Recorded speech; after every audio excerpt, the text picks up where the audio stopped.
YouTube channel. இங்கிலீஷ்ல நம்ம reading writing ரிலேட்டடா நிறைய லெசன்ஸ் வந்து தொடர்ச்சியா பார்த்துருந்தோம். அதை பார்த்துட்டும் நிறைய பேர் உங்களோட ரீடிங் ரைட்டிங்கை இம்ப்ரூவ் பண்ணியிருப்பீங்க. அதே மாதிரி இங்கிலீஷ் பேசுறதுக்கான நிறைய வீடியோஸும் நம்ம ரெகுலரா ஷேர் பண்ணிட்டு இருக்கோம். அதுல வந்து உங்களுக்கு இன்னைக்கு இருக்கக்கூடிய வீடியோ கண்டிப்பா யூஸ்ஃபுல்லா இருக்கும். ஏன்னா நம்ம இங்கிலீஷ்ல பேசும்போது கேன் அப்படின்ற ஒரு விஷயம் கண்டிப்பா யூஸ் பண்ணுவோம். இப்போ உங்களால முடியும் அப்படின்றத நம்ம சொல்லும் போதும் கேன் அப்படின்னு யூஸ் பண்ணுவோம். இதே மாதிரி ஒரு விஷயத்த செய்ய முடியுமா அப்படின்னு நம்ம கேட்கும்போது ஒரு கேள்வியை கேட்கறதுக்கும் கேன் வந்து யூஸ் பண்ணுவோம் இல்லையா? ஸோ இந்த கேனை எங்கெல்லாம் யூஸ் பண்ணணும், எப்படி யூஸ் பண்றது, இதை யூஸ் பண்ணி எவ்வளோ ஈஸியா எவ்வளோ சிம்பிளா வந்து ஒரு கேள்வி கேட்கறது.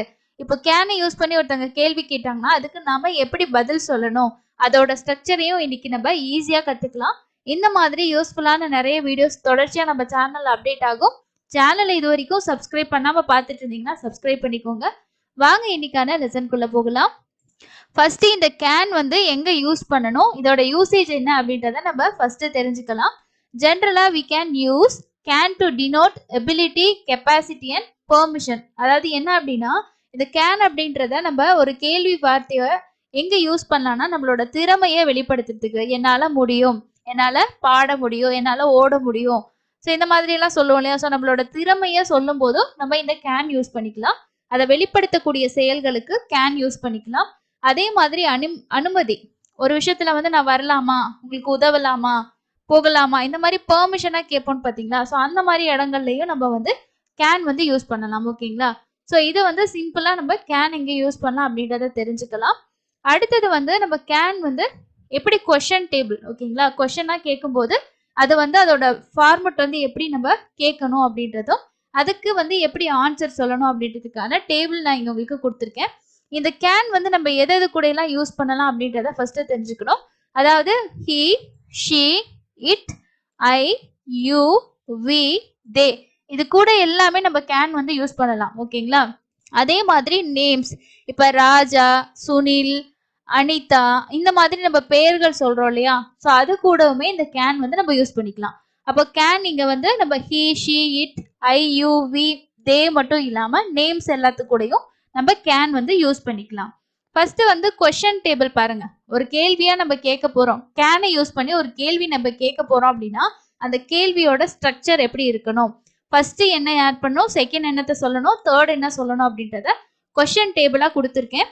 இங்க இந்த he, she, it நான் கொடுத்துருக்கேன் பாத்தீங்களா? அதுக்கு கீழே I, you, we, they, names எல்லாமே நீங்க வந்து ஆட் பண்ணிக்கலாம்.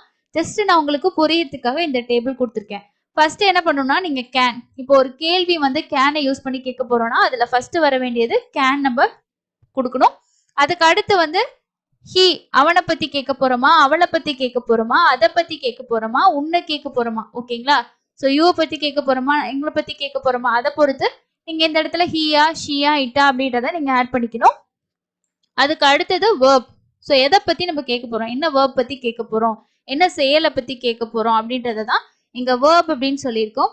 ஸோ இந்த வேர்ப்ல வந்து நமக்கு நீங்க என்ன கேட்க போறீங்களோ அதை நம்ம வந்து ஆட் பண்ணிக்கலாம். ஒரு எக்ஸாம்பிள் கொடுத்துருக்கேன் பாருங்க. இப்போ வந்து இங்க கேன், இங்க நம்ம என்ன கேட்டிருக்கோம், யூ கோ, உன்னால போக முடியுமா, ஓகே, கேன் யூ கோ, உன்னால போக முடியுமா அப்படின்றத நம்ம இங்க கேள்வியா கேட்டிருக்கோம். அப்போ உன்னால அப்படின்றதுக்கு இங்க யூ, போகிறதுக்கு என்னது கோ, முடியுமா அப்படின்னு ஒரு விஷயம் ஆட் பண்ற பாத்தீங்களா? உன்னால போக முடியுமா, அங்க முடியுமா அப்படின்றத நம்ம எதுல இங்க வந்து டினோட் பண்றோம் அப்படின்னா கேன் அப்படின்றதுல தான் முடியுமா அப்படின்னு சொல்லி கேட்கிறோம். ஸோ கடைசியில கொஸ்டின் மார்க். இப்போ உன்னால போக முடியுமான்ற கேள்வி கேட்டோம் இல்லையா? இந்த கேள்விக்கு நம்ம எப்படி பதில் சொல்றது? ஸோ இது வந்து சிம்பிளா நம்ம சொல்லிடலாம், ஒரு ஷார்ட்டா ஒரு ஆன்சரா சொல்லிடலாம், எஸ் ஐ கேன் அப்படின்னு சொல்லிடலாம். பட் இருந்தாலும் நம்ம வந்து ஒரு ஸ்ட்ரக்சரா ஒரு ஆன்சர் சொல்லணும் அப்படின்னு போது ஆன்சர் டேபிள் எப்படி வரும்னா ஃபர்ஸ்ட் எஸ், எஸ்னா முடியும் அப்படின்னா எஸ், முடியாதுன்னா நம்ம நோன்னு சொல்லணும். ஓகே, ஸோ எஸ் அப்படின்னு சொல்லிட்டு அதுக்கப்புறம் ஐ. இப்போ வந்து நான் கேள்வி கேட்டிருக்கேன், உங்களை கேட்டிருக்கேன், அப்போ என்னால அப்படின்னு சொல்லும் போது நம்ம என்ன யூஸ் பண்ணணும், ஐ. இதுவே அவனானா ஹி, அந்த மாதிரி வரும். அதுக்கு அடுத்து பார்த்தீங்கன்னா கேன், அதுக்கப்புறம் வேர்ப். ஓகே, ஸோ இதுதான் வந்து ஆன்சருக்கான ஸ்ட்ரக்சரா வரும். இதுவே வந்து முடியாது அப்படின்னு போது நம்ம என்னன்னா நோ அப்படின்னு சொல்லிட்டு அதுக்கப்புறம் கேனுக்கு பக்கத்துல நாட் அப்படின்னு சொல்லி ஆட் பண்ணிக்கணும். ஸோ ஒவ்வொருக்கும் எக்ஸாம்பிள் பார்க்கும்போது இன்னும் உங்களுக்கு தெளிவா புரியும். கொஸ்டின் டேபிள் ரொம்ப ஈஸி தான். கேன், அதுக்கப்புறம் ஹி, ஷி, இட்ல என்ன கேட்க போறோமோ அது, அதுக்கு அடுத்த வேர்பை யூஸ் பண்ணி நீங்க கொஸ்டினா கேட்கலாம். ஆன்சர் அப்படின்னும் போது உங்களுக்கு எஸ் சொல்லிட்டு அதுக்கப்புறம் நம்ம கொஸ்டின்ல என்ன சொன்னோமோ அதை அப்படியே எடுத்து யூஸ் பண்றது ரொம்ப ஈஸியா உங்களால ஆன்சர் பண்ண முடியும். ஸோ ஃபர்ஸ்ட் கொஸ்டின் பாருங்க. ஸோ இதுல ஃபர்ஸ்ட் நம்ம வந்து கேள்வி கேட்டிருக்கோம்.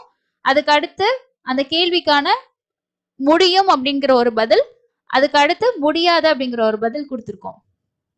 முடியும் அப்படின்னா என்ன ஸ்ட்ரக்சர்ல நீங்க ஆன்சர் சொல்லணும், முடியாது அப்படின்னும் போது எப்படி நீங்க சொல்லணும். ஃபர்ஸ்ட் கேள்வி பாருங்க, அவனால் வேலையை தொடங்க முடியுமா, இதுதான் கேள்வி. ஓகே, ஸோ இப்போ இங்க என்ன கேட்டிருக்கோம், அவனால் அப்படின்னு கேட்டிருக்கோம், அதனால இங்க ஹி.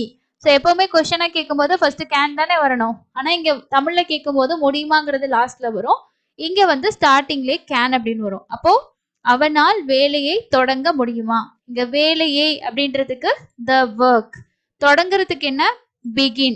அப்போ can he begin the work, can he begin the work, அவனால வேலையை தொடங்க முடியுமா.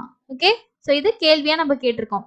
அப்போ ஃபர்ஸ்ட் வந்து பாருங்க can வந்திருக்கு, அதுக்கப்புறம் அவனால் he, அதுக்கப்புறம் நம்ம என்னது verb வந்து யூஸ் பண்ணியிருக்கோம், தொடங்க, என்னத்தை தொடங்குறது work. ஓகே, சோ அதனால the workல நம்ம முடிச்சிருக்கோம்.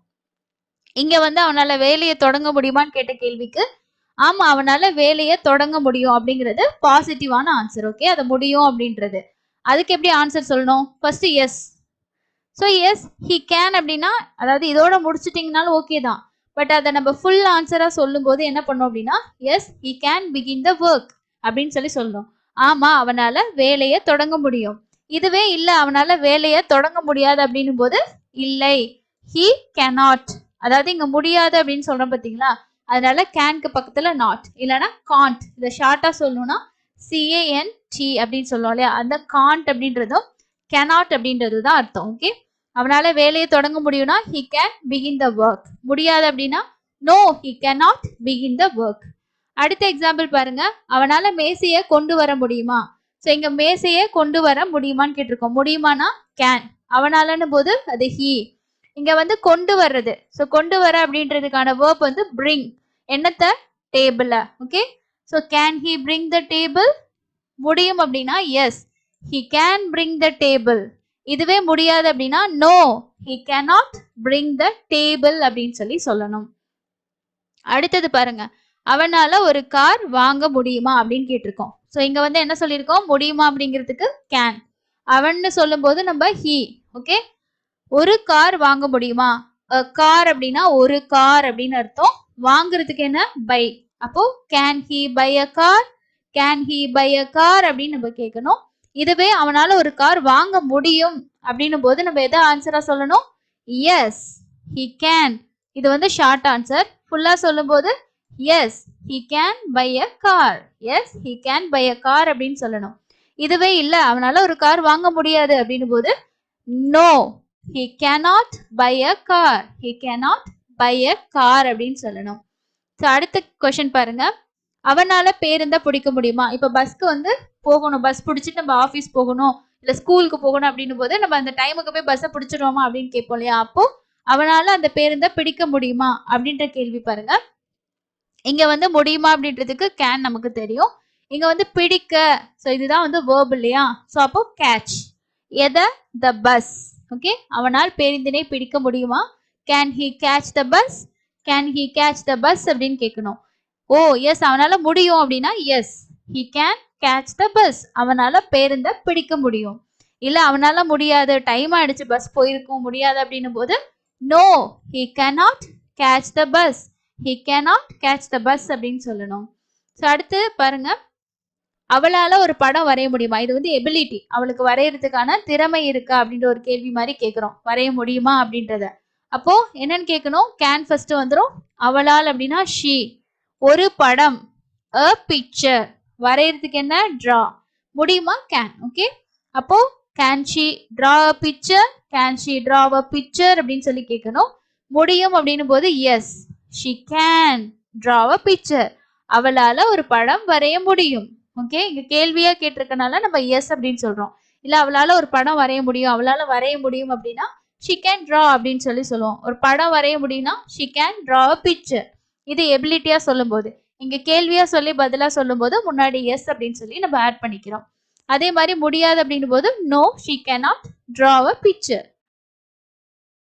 முடியுமா அப்படின்னா can, அவளால she, so car அப்படின்னும் போது the car, can she drive the car, can she drive the car அப்படின்னு கேட்கணும். முடியும் அப்படின்னா S she can drive the car. முடியாது அப்படின்னா no, she cannot drive the car அப்படின்னு சொல்லணும். ஸோ இப்போ உங்களுக்கு இந்த கேன் யூஸ் பண்ணி எப்படி கொஸ்டின் கேட்கறது அப்படின்னு புரிஞ்சிருக்கும். அதில் வந்து பாசிட்டிவாக முடியும் அப்படின்றதுக்கு எப்படி வந்து ஆன்சர் பண்ணணும் அப்படின்றதும் புரிஞ்சிருக்கும். முடியாது அப்படின்னா நம்ம எப்படி அதுக்கு ஆன்சர் சொல்லணும் அப்படின்றதும் புரிஞ்சிருக்கும்னு நினைக்கிறேன். ரொம்ப ஈஸியாக மேக் பண்ணலாம். இதோட ஸ்ட்ரக்சர் மட்டும் தெரிஞ்சுக்கிட்டிங்கன்னா நீங்கள் எவ்வளோ கொஸ்டின் வேணாலும் மேக் பண்ணி நீங்கள் வந்து கேட்க முடியும். ஓகே, இன்னைக்கு வீடியோவில் நம்ம கேன் யூஸ் பண்ணி எப்படி வந்து கொஸ்டின் கேட்கறது, அது எப்படி ஆன்சர் பண்ணுறது அப்படின்றது உங்களுக்கு புரிஞ்சிருக்கும். உங்களுக்கான டெஸ்ட் என்ன அப்படின்னா, உன்னால் இங்கே உட்கார முடியுமா அப்படின்றத எப்படி நம்ம கேன் யூஸ் பண்ணி கொஸ்டினாக கேட்கலாம், அவர்களால் இங்கே வர முடியுமா அப்படிங்கிறதையும் எப்படி கேன் யூஸ் பண்ணி நம்ம வந்து கேட்கறது அப்படின்னு சொல்லிட்டு கமெண்ட் செக்ஷனில் கமெண்ட் பண்ணுங்கள். ஸோ எத்தனை பேர் கரெக்டாக ஆன்சர் பண்ணுறீங்க அப்படின்றத நான் கமெண்ட்ஸில் செக் பண்ணுவேன். அப்போ தான் உங்களுக்கு எவ்வளோக்கு புரிஞ்சிருக்கு, அதே மாதிரி வீடியோ எத்தனை பேர் லாஸ்ட் வரைக்கும் பார்த்து ஆன்சர் பண்ணியிருக்கீங்க அப்படின்றதும் தெரியும். ஸோ இதே மாதிரி இன்னும் நிறைய சிம்பிளான நிறைய யூஸ்ஃபுல்லான வீடியோஸ் வரும். ஸோ எல்லாத்தையும் மிஸ் பண்ணாமல் பார்க்குறதுக்கு கண்டிப்பாக சேனலை சப்ஸ்கிரைப் பண்ணி வச்சுக்கோங்க. அது கூடவே இந்த வீடியோ உங்களுக்கு யூஸ்ஃபுல்லாக இருந்துச்சுன்னு நினச்சிங்கன்னா கண்டிப்பாக ஒரு லைக்கும் அப்டேட் பண்ணுங்கள். இன்னொரு இன்ட்ரெஸ்டிங்கான யூஸ்ஃபுல்லான வீடியோவில் மீட் பண்ணலாம். தேங்க்யூ.